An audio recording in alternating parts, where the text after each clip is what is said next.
Nah, yang berhubungan dengan marihat tadi, potensi marihat. Jadi ini ada dua garis.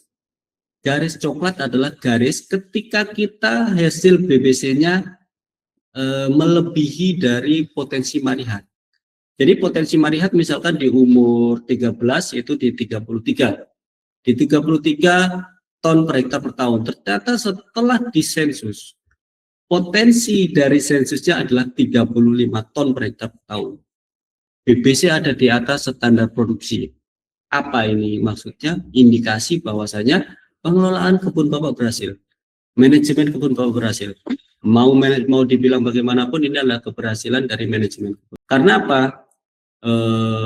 Berkaitan dengan produksi, ya kita anggaplah ya varietasnya sudah jelas, tanahnya ini tanah S2 dan sebagainya, maka yang menentukan produksi adalah manajemen panen, manajemen rawat, itu yang penting, yang akan menentukan keberhasilan satu kebun. Kemudian bagaimana jika BBC-nya, hasil BBC-nya walah nyungsep gitu kan, nyungsep di bawah standar marihat? Maka yang harus segera dilakukan adalah cek apa yang terjadi. Simpel sekali. Cek itu kita dari komponen produksi dulu. Simpelnya adalah dari komponen produksi. Komponen produksinya bagaimana? SPH-nya apakah lengkap? SPH-nya lengkap, Pak. SPH-nya 136. Tetap, Pak, utuh SPH-nya 136. Sudah saya foto udara, sudah saya hitung manual, hasilnya 136. Janji pokoknya gimana?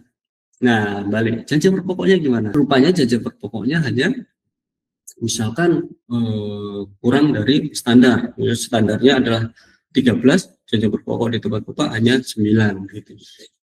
Kemudian cek BCR-nya. Wah, BCR-nya Pak, BCR-nya tetap, tapi janji pokoknya turun, berarti akan terjadi penurunan produksi gitu. Bagaimana kalau ini semua bagus gitu, saudara-saudara? Cek manajemennya. Ancaknya bagaimana, pemanennya bagaimana, aksesnya bagaimana.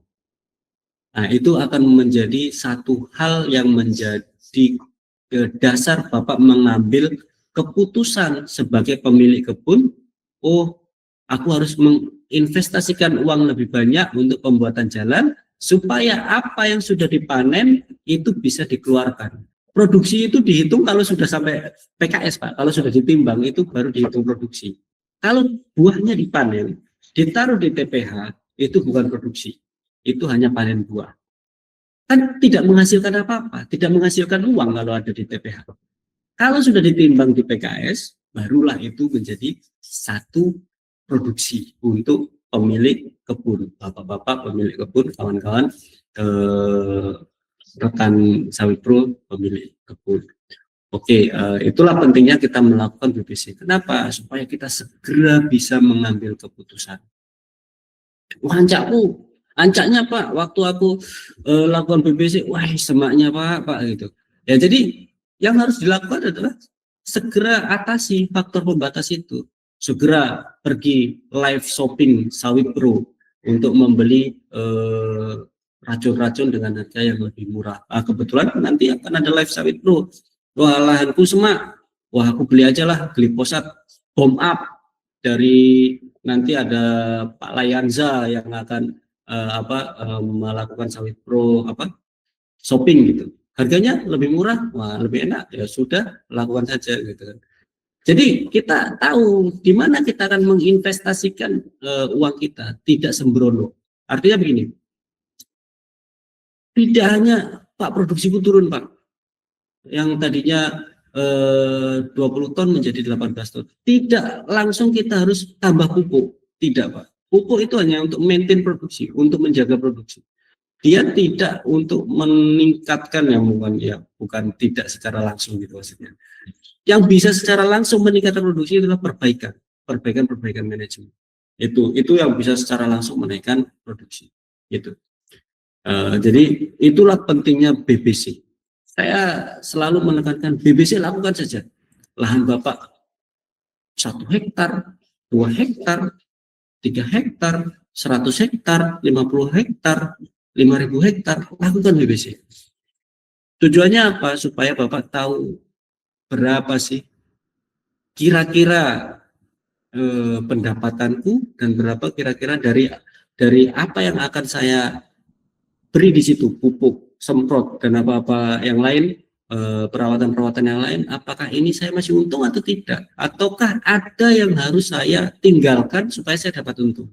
Dengan tahu potensi keuntungan, kita juga bisa menentukan, nah ini dampaknya akan sangat besar ya, akan selanjutnya akan ya, kalau potensi untungnya 1 kilo 1.500 ya, karena harga produksinya, harga pokok produksinya 1.500, 1 kilo 3.000, berarti kan untung kita 1.500. Kalau 1.500 ada, kita bisa dapat di 20 ton per tahun gitu kan, per hektar per tahun, ya tinggal kali-kalikan kan berapa uang yang akan masuk ke kita secara bersihnya berapa, dan itu akan menentukan, wah kalau aku beli mobil misalkan, kalau aku beli mobil kira-kira kebayar nggak ya? Jangan nanti wah kelihatannya banyak gitu, kelihatannya uangku banyak, begitu beli mobil akhirnya ada malah kebunnya yang dikorbankan. Itu sering terjadi.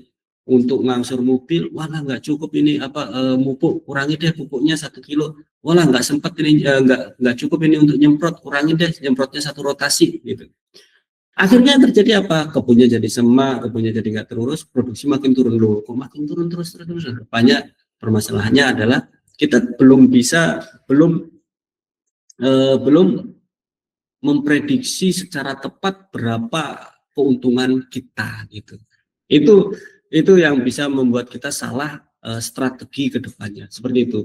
Saya bukan membilangkan wah berarti nggak boleh dong beli mobil, ya boleh kalau bisa beli yang banyak, saya dibagi satu kan gitu.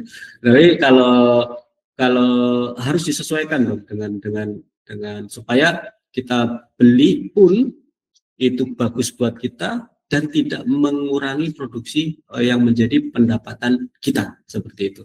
Sawit Pro terus tumbuh.